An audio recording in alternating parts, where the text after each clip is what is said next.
Zohran Mamdani's primary win in New York City's mayoral race has sparked a wealth panic, with some business owners and developers threatening to leave if he becomes mayor.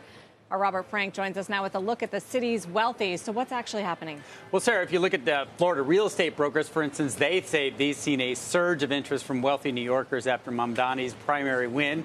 Developers are freezing projects in New York, and business owners say they're going to shut down or leave the city if taxes go up. Now, Mamdani wants to add a 2% income tax on New Yorkers making $1 million or more a year. That would bring the top city rate to 5.9%.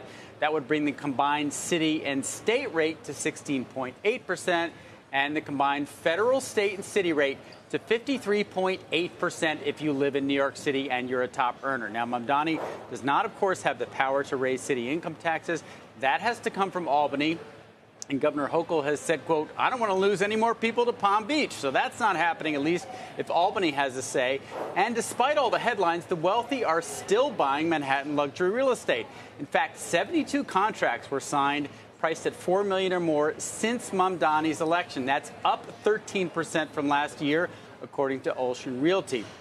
New data from Altrata shows that New York's millionaire population has doubled over the past decade, with just 1 year of declines back in 2022. That's because markets fell in that year. New York has by far the largest population of the ultra wealthy, with over 33,000 people worth $30 million or more.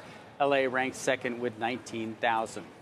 Now, for more on how the wealthy are navigating the New York City mayoral race and what really drives out-migration from high-income cities like New York, you go to the Inside Wealth newsletter, brand new newsletter out tomorrow morning.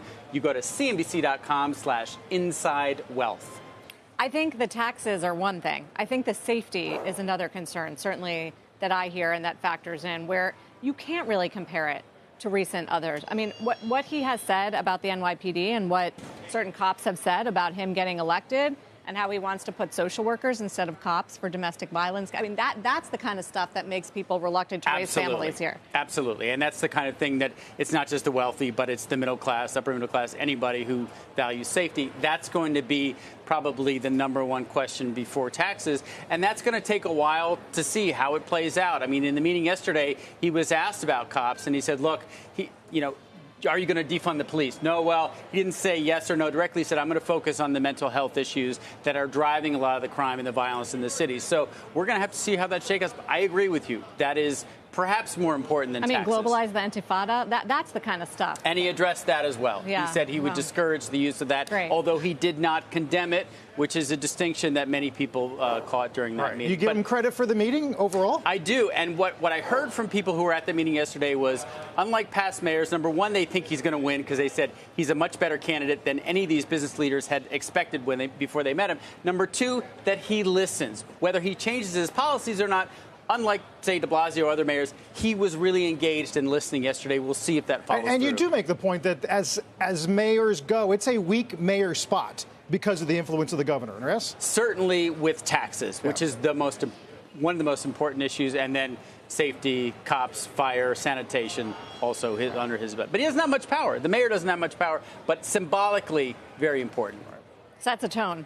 Absolutely. Robert, thanks. Thank you, guys. Robert Frank. Thank you.